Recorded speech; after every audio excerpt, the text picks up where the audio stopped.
नमस्कार दोस्तों, story audio book Mumbai channel में आपका स्वागत है। अगर आपको ये कहानी पसंद आती है तो चैनल को सब्सक्राइब करें। तो चलिए शुरू करते हैं।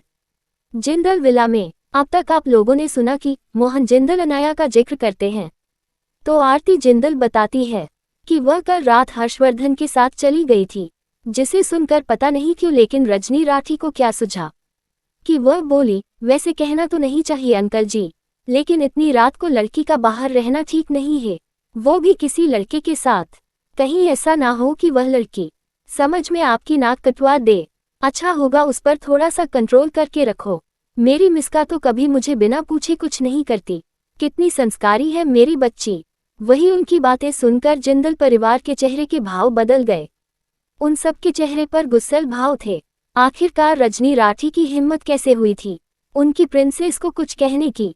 अभी कोई कुछ बोलता उससे पहले ही हर्षद जिंदल कड़क आवाज में बोला, मिसेज राठी अच्छा होगा कि अपनी जबान और सोच को अपने तक ही रखो।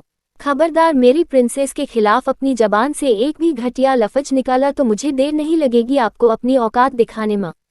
और रही बात आपकी शॉप कॉल बेटी मिस्का की, तो ये बात मैं भी बहुत अच्छे से जानता हूँ कि वह कितनी संस्कारी है। कहीं ऐसा ना हो वह कल रात कहाँ थी उसका खुलासा मैं कर दूं और आप अपना मुंह कहीं दिखाने के लायक ना रहे।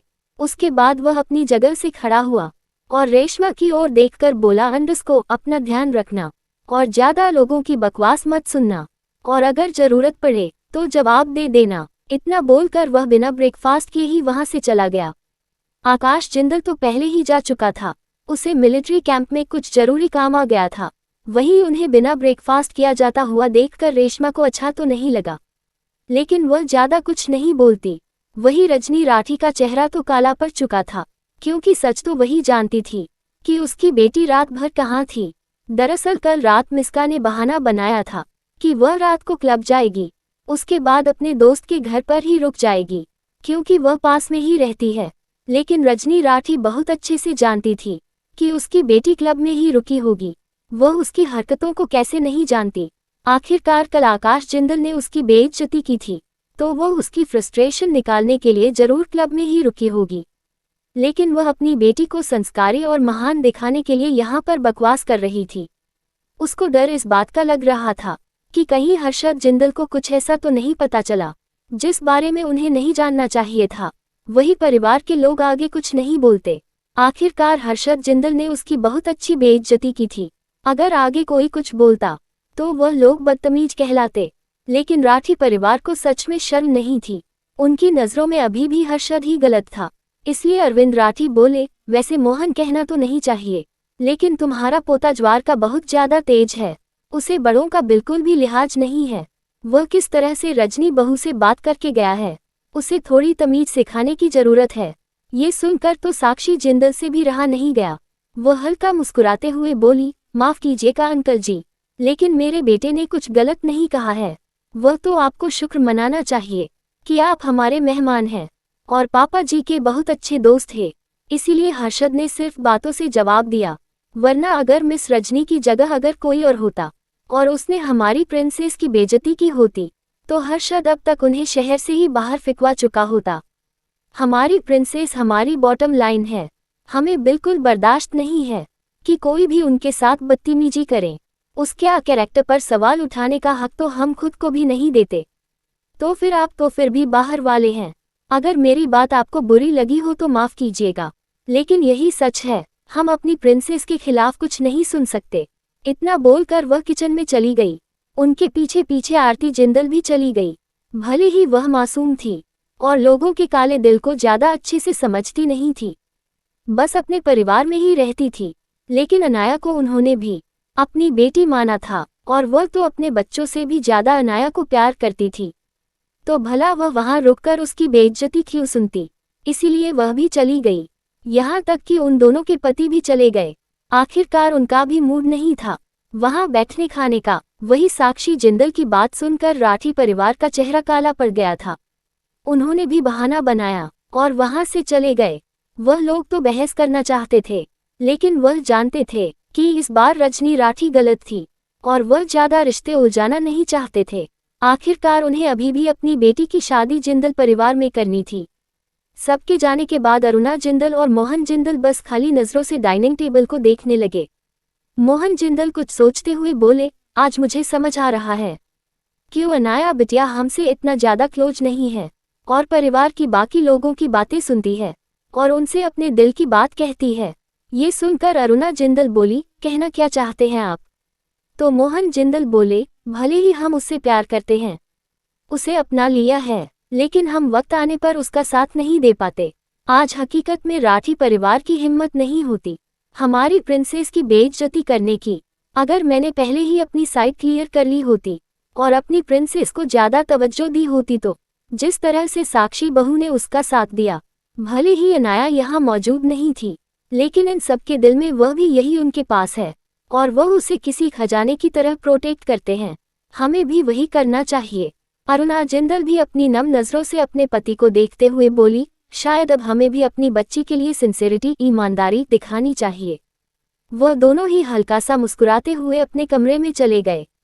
वह लोग इस बात से अनजान थे कि दूर कोने में खड़ा हुआ इंसान जो साफ सफाई कर रहा था, वह उनकी बातें गौर से सुन रहा था।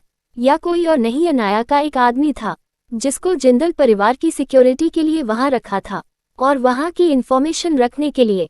दरअसल अनाया ने जिंदल विला के अंदर रखे हुए सारे कैमरे निकलवा दिए थे। प्राइवेसी की वजह से वह नहीं चाहती थी कि जिंदल परिवार में सबको ऐसा महसूस हो जैसे वह कोई जेल में हो और हर वक्त कोई उसे देख रहा हो।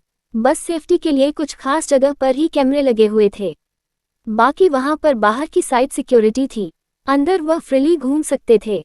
उस आदमी ने भी वहां पर जो कुछ भी बातें हुई उसे रिकॉर्ड करके अपने पास रख लिया। हर बार की तरह वहां की रिकॉर्डिंग अपनी बॉस अनाया को भेज देता है।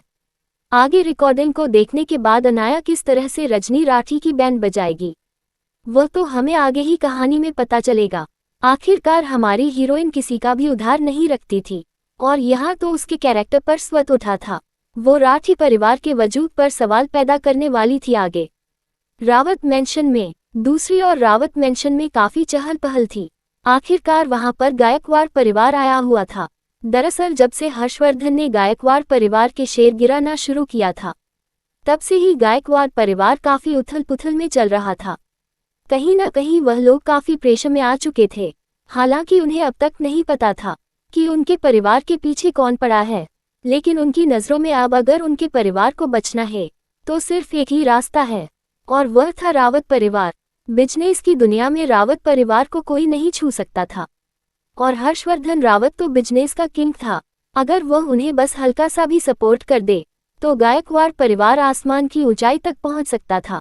इसीलिए वह आज रावत मेंशन आए हुए थे, गीता गायकवाड़ और हर्षवर्धन की शादी की बात पक्की करने के लिए। इस बार उन लोगों ने ठान लिया था कि कुछ भी करके शादी पक्की करके ही जाएंगे। वहीं मीनल देवी भी अब तक काफी फ्रस्ट्रेट हो चुकी थी। उसके सारे प्लान फ्लॉप हो चुके थे। न ही हर्षवर्धन उसका साथ दे रहा था, न ही उसका खुद का बेटा उसका साथ दे रहा था। आखिर में आज उसने हर्षवर्धन को रावत मेंशन बुला ही लिया। हर्षवर्धन भी वहां जाने के लिए मान गया। वो भी जानना चाहता था अपनी दादी माँ की नई साजिश को। जैसे ही हर्षवर्धन रावत मेंशन पहुंचा, हॉल में पूरा गायकवाड़ परिवार बैठा हुआ था। वही एक सोफे पर मीनल देवी बैठी हुई थी। हर्षवर्धन को देखते ही वह गंभीर आवाज में बोली, तुम आ गए, अब बैठो यहाँ पर, मुझे तुमसे कुछ बात करनी है। वही यह सुनकर हर्षवर्धन एक नज़र वहां बैठे हुए लोगों की ओर डालता है, फिर अपनी रौबदार अंदाज में सोफे पर बैठते हुए पूछता है, क्या बात है दादी माँ, मुझे क्यों बुलाया? उसकी हरकत को देखकर मीनल देवी थोड़ी निराश हुई, क्योंकि हर्षवर्धन अब उसके लिए काफी ठंडा हो चुका था और उसे बिल्कुल भी रिस्पेक्ट नहीं देता था। मीनल देवी खुद को शांत करके गंभीर आवाज में बोली, मुझे तुमसे कुछ बात करनी है। ये सुनकर हर्षवर्धन बोला, बताए क्या बात करनी है? तो मीनल देवी गहरी सांस लेती है, फिर गंभीर आवाज में बोली, मुझे तुम्हारी शादी के बारे में कुछ बात करनी है। ये सुनकर हर्षवर्धन उन्हें कठोर नजरों से देखता है, जैसे उसे यह बात बिल्कुल पसंद नहीं आई हो। लेकिन फिर भी मीनल देवी आगे बोली, मुझे पता है तुम उस लड़की अन्याय के मोह में फंस चुके हो। पता नहीं उसे तुम्हें कौन सी पट्टी पड़ाई है जो तुम उसकी हर बात में हामी भरते हो। पहले मुझे वह शरीफ लगी थी और मुझे लगा था कि तुम किसी से भी शादी नहीं करोगे, इसलिए मैंने तुम्हारी शादी उससे करवा दी। लेकिन मुझे नहीं पता था कि वह अपनी औकात भूल जाएगी और रावत परिवार में रहने के सपने देखेंगे। लेकिन फिर भी ठीक है, तुम उसे औरत को छोड़ना नहीं चाहते, लेकिन मैं नहीं चाहती कि वह रावत परिवार की बहू बने, तो इसका सिर्फ एक ही इलाज है। वही उनकी बातें सुनकर हर्षवर्धन की आंखें छोटी हो गई थी। उसे बहुत अच्छे से पता था कि मिलन देवी उसके लिए कुछ अच्छा तो बिल्कुल नहीं सोचने वाली थी। उसका आइडिया जरूर कोई ऐसी चीज होगी जिसे वह बर्दाश्त नहीं कर पाएगा। लेकिन फिर भी वह जानना चाहता था कि मीनल देवी अपनी जिद की वजह से किस हद तक नीचे गिर सकती है। इसलिए वह कुछ नहीं बोलता और उन्हें घूरता है, जैसे कहना चाहता हो आगे बोलो। तभी मीनल देवी बोली, मुझे पता है तुम्हें उस लड़की से कोई प्यार नहीं है।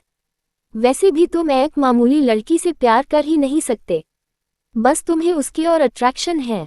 आखिरकार वह खूबसूरत है और तुम्हें उसकी खूबसूरती में फंसा चुकी है, और वह तो अब प्रेग्नेंट भी है।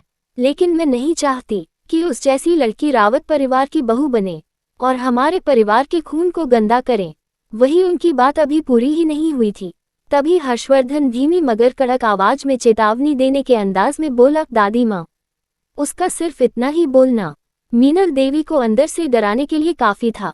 उनकी रीढ़ की हड्डी में ठंडक सी मच गई। आखिरकार वह हर्षवर्धन की क्रूरता कैसे नहीं जानती। वह उसी के सामने तो बड़ा हुआ था, इसलिए वह डर गई, लेकिन फिर भी हिम्मत करके बोली, उसका सिर्फ एक ही रास्ता है कि तुम उस लड़की को डाइवोर्स दे दो। और रहा उसके बच्चे का सवाल, तो मुझे पता है तुम उसके बच्चे की वजह से ही उससे जुड़े हुए हो।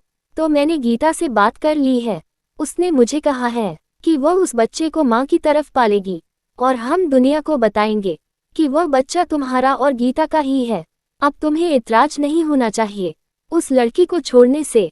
अब तुम्हें उससे जुड़ने की जरूरत नहीं है, इसीलिए जल्द से जल्द उसे डाइवोर्स दो और गीता से शादी करो। मैं आज ही तुम्हारी शादी की तारीख पक्की करना चाहती हूँ। इस बार मैं ज्यादा देरी नहीं करना चाहती। ये रास्ता तुम्हारे लिए सबसे अच्छा है और गीता से शादी करने के बाद तुम्हें और कुछ भी सोचने की जरूरत नहीं है। वह काफी अच्छी बच्ची है, सब कुछ संभाल लेगी और उस बच्चे को भी एक माँ की तरह प्यार करेगी। आखिरकार वह तुम्हारा बच्चा होगा और दुनिया में किसी को पता भी नहीं चलेगा कि उस बच्चे की असली माँ कौन है। इसलिए तुम्हें ज्यादा चिंता करने की भी जरूरत नहीं पड़ेगी। लेकिन मीनल देवी नहीं जानती थी कि उनकी बातें हर्षवर्धन के बर्दाश्त से बाहर हो रही थी। उसे सच में नहीं लगा था कि मीनल देवी इतनी घटिया हो सकती है। क्या अनाया का बच्चा गीता गायकवाड़ पाएगी? क्या होगा जब इस बारे में अनाया को पता चलेगा? अगर आपको अगला एपिसोड चाहिए तो लाइक करें, कमेंट करें और चैनल को सब्सक्राइब करें।